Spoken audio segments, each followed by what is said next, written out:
Hi guys, welcome to just English. My name is Raj और मैं सिखा रहा हूं आपको इंग्लिश बोलना। अगर आप मेरे चैनल पर नए हैं तो प्लीज मेरे वीडियो को लाइक कर दीजिए और मेरे चैनल को सब्सक्राइब कर दीजिए और प्लीज गाइस बेल आइकन को प्रेस कर दीजिए ताकि आने वाली वीडियोस की अपडेट आपको मिलती रहे। वेल गाइस, अब तक हमने टेंसेस भी सीख लिए हैं। हमने स्ट्रक्चर 1 सीखा, स्ट्रक्चर 2 सीखा और गाइस आज से शुरू करने जा रहे हैं हम स्ट्रक्चर 3, जो बहुत एक्साइटिंग है गाइस। और ये स्ट्रक्चर वाकई बहुत जरूरी है। अगर आप ये स्ट्रक्चर सीख लेते हैं तो रोज बोले जाने वाली घर में जो हिंदी है उसका 60% ट्रांसलेशन गाइस सिर्फ इस स्ट्रक्चर में है, जो मैं आपको आज बताऊंगा। लेकिन गाइस उससे पहले मेरे पास एक गुड न्यूज है जो मैं आपसे शेयर करना चाहता हूं। गुड न्यूज ये है गाइस कि अब आपको घर पर बैठे बैठे इंग्लिश सीखने का मौका मिल रहा है हमारे द्वारा गाइस। तो हमने शुरू कर दी है गाइस ऑनलाइन क्लासेस।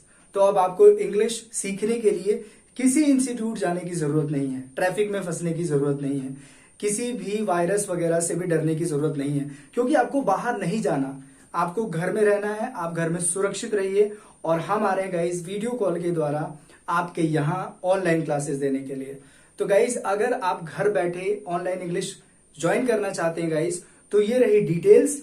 ये डिटेल्स आप देख सकते हैं और गाइस मुझे कांटेक्ट कर सकते हैं ऑनलाइन क्लासेस के लिए। तो गाइस अब हमने और आसान बना दिया है इंग्लिश को सीखना।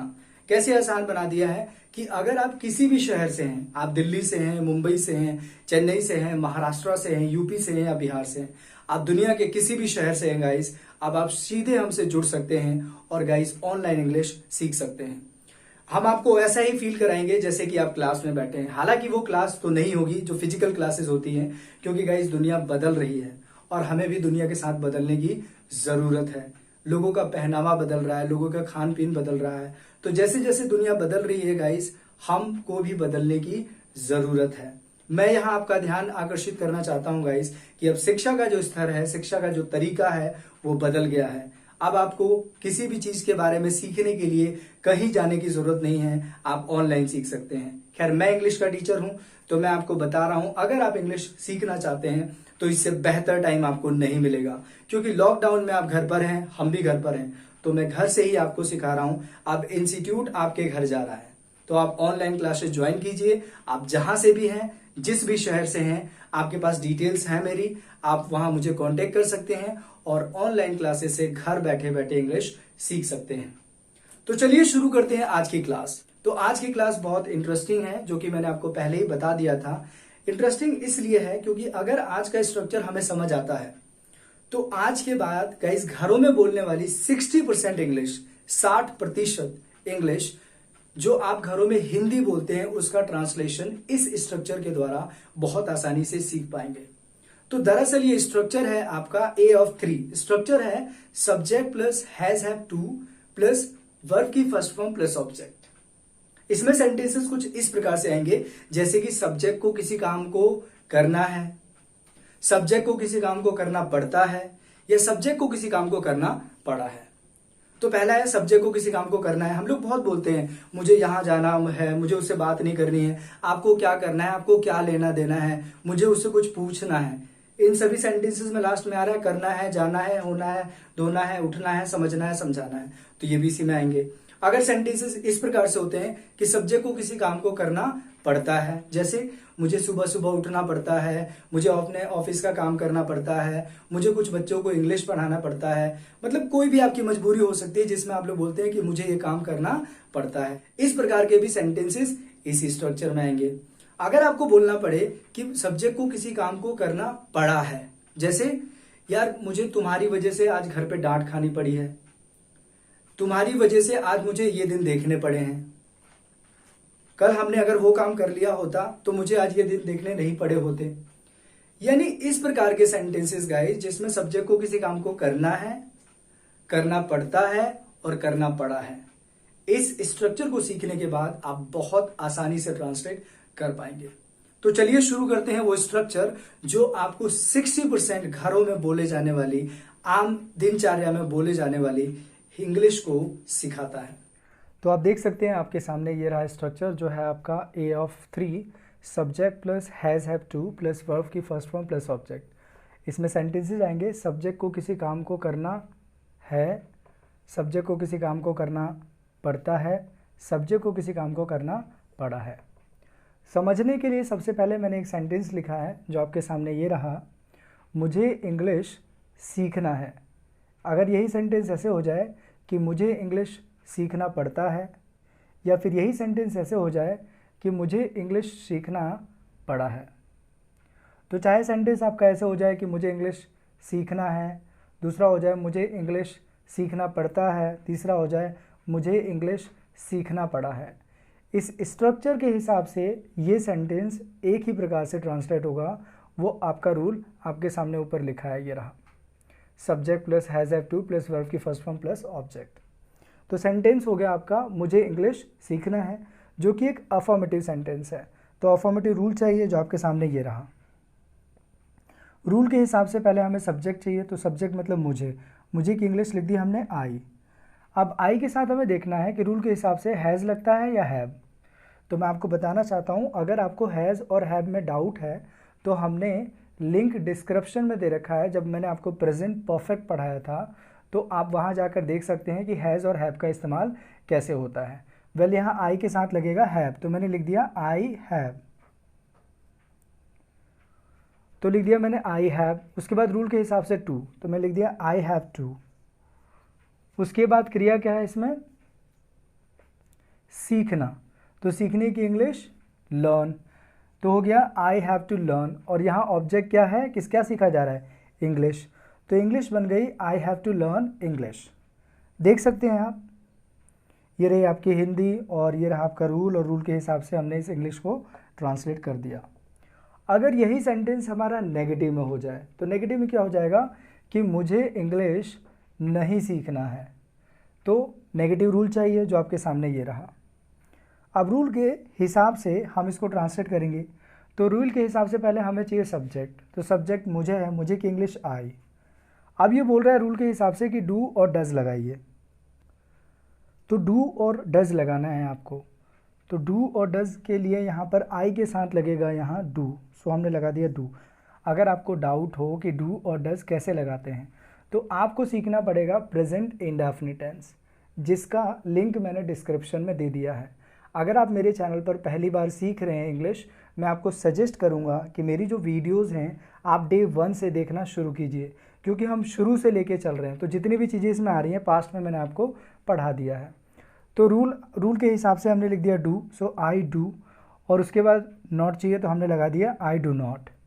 उसके बाद क्या चाहिए हमें, हैव टू, तो हमने हैव टू लगा दिया, तो हो गया I do not have to.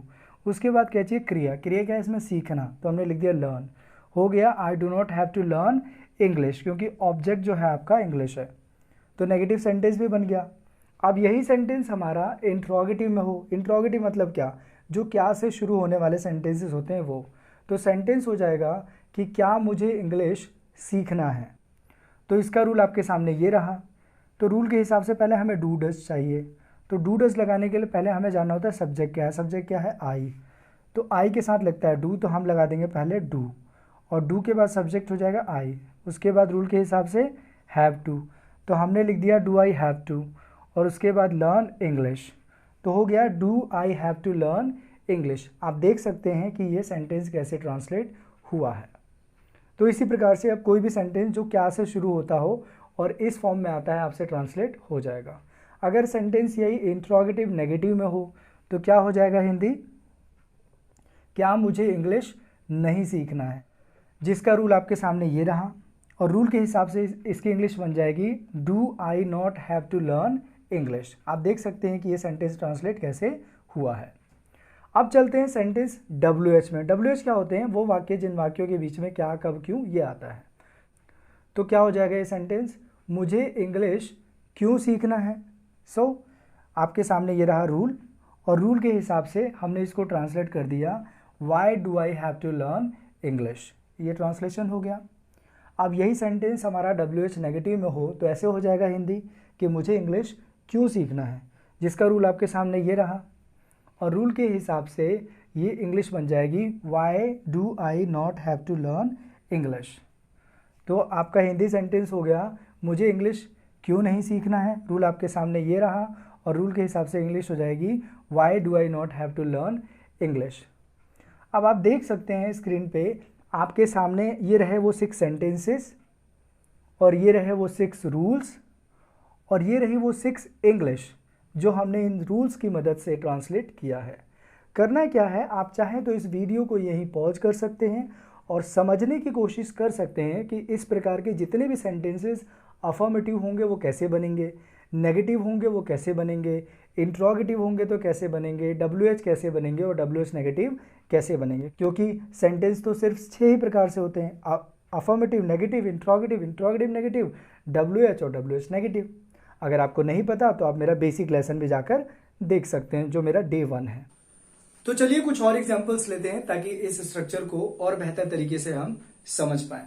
तो मैंने कुछ एग्जांपल्स लिखे हैं। तो जैसे कि पहला सेंटेंस मैंने लिखा है, आपको कहाँ जाना है, और इसकी इंग्लिश क्या हो जाएगी, where do you have to go. पहला सेंटेंस हो जाए, आपको इस मामले में क्यों पढ़ना है, जिसकी इंग्लिश हो जाएगी, why do you have to get into this matter. उसे रोज सुबह 3 बजे उठना पड़ता है, उसे रोज सुबह 3 बजे उठना पड़ता है। So he has to wake up daily 3 o'clock in the morning. He has to wake up daily 3 o'clock in the morning. अगला सेंटेंस हो जाए, हम लोग बोलते रहते हैं अक्सर कि मुझे ना उसे उसकी औकात दिखानी है, मुझे उसे उसकी औकात दिखानी है। इसकी इंग्लिश इसी स्ट्रक्चर से बनेगी, I have to cut him down 2 size। I have to cut him down 2 size। हम लोग काफी बार ऐसे भी बोलते हैं कि मुझे उससे कुछ लेना देना नहीं है। सो क्या होगी इसकी English, I do not have to take anything with him. I do not have to take anything with him, ये होगी इसकी इंग्लिश। तो हम अक्सर ये भी सेंटेंस बोलते हैं कि जैसे तुम्हारी वजह से मुझे ये काम करना पड़ा है, तुम्हारी वजह से मुझे उसकी बात सुननी पड़ी है। तो अगर सेंटेंस हो जाए, तुम्हारी वजह से मुझे उसे डांटना पड़ा है, तो इसकी इंग्लिश क्या हो जाएगी, तो इसकी इंग्लिश हो जाएगी, I have to scold him because of you. क्या हो जाएगी इसकी English, I have to scold him because of you. और भी ऐसे बहुत सारे सेंटेंसेस होते हैं, जैसे कि एक दिन मुझे तुम्हें हराना है, so one day I have to defeat you. एक दिन मुझे दुनिया का सबसे अमीर आदमी बनना है, so one day I have to be the richest person of the world. One day I have to be the richest person of the world. और सेंटेंसेस हो जाए, तुम्हें वहां क्यों जाना है, क्या होगी इसकी English, why do you have to go there. मुझे कुछ ऐसा करना है जो अब तक किसी ने नहीं किया है, तो इसकी इंग्लिश क्या होगी, I have to do something which no one has done yet. I have to do something which no one has done yet. तो अगला सेंटेंस हो जाए, क्या आपको ये काम मजबूरी में करना पड़ता है, तो क्या होगी इसकी English, do you have to do this work in compulsion. Do you have to do this work in compulsion. अगर सेंटेंस हो जाए, हमें उन्हें इसके बारे में कुछ नहीं बताना है, हमें उन्हें इस बारे में कुछ नहीं बताना है, क्या हो जाएगी इसकी English, we do not have to tell them anything about this. So guys, I hope ये सेंटेंसेस काफी हैं जिनकी मदद से आप इस स्ट्रक्चर को बेहतर तरीके से समझ पाए होंगे। गाइज, ये बहुत कम सेंटेंसेस हैं जो मैंने आपको बताए हैं। जैसा कि मैंने स्ट्रक्चर जब शुरू किया था तभी आपको बता दिया था कि ये स्ट्रक्चर इतना इंपॉर्टेंट है कि 60% इंग्लिश जो आप लोग रोज घरों में बोलते हैं, जो हिंदी आप बोलते हैं, जिनको इंग्लिश में ट्रांसलेट करने की जरूरत है, जो इसी स्ट्रक्चर से बनता है। तो अगर आप इस स्ट्रक्चर को बेहतर तरीके से सीख पाते हैं तो बहुत सारे सेंटेंसेस बहुत आसानी से आप ट्रांसलेट कर पाएंगे और बहुत आसानी से लोगों से इंग्लिश में बात कर पाएंगे। तो गाइस, कुछ सेंटेंसेस दे रहा हूं मैं आपको जो आपके सामने ये रहे। मैं चाहता हूं आप इन सेंटेंसेस को ट्रांसलेट कीजिए। और ये तो बहुत कम सेंटेंसेस हैं जो मैंने आपको दिए हैं।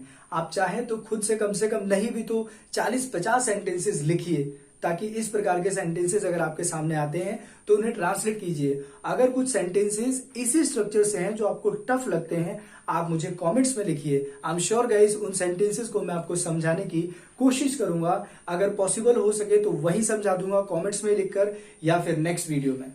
वेल गाइस, आज की क्लास हमें यही खत्म करनी होगी क्योंकि ये काफी था इस स्ट्रक्चर को सीखने के लिए। लेकिन गाइस, नेक्स्ट क्लास जो है वो इससे भी बेहतरीन होने जा रही है, क्योंकि नेक्स्ट स्ट्रक्चर भी गाइस बहुत अच्छा है और वो बहुत आपके काम का है। So wait for the next video. This is all for today. Have a nice time. Bye bye.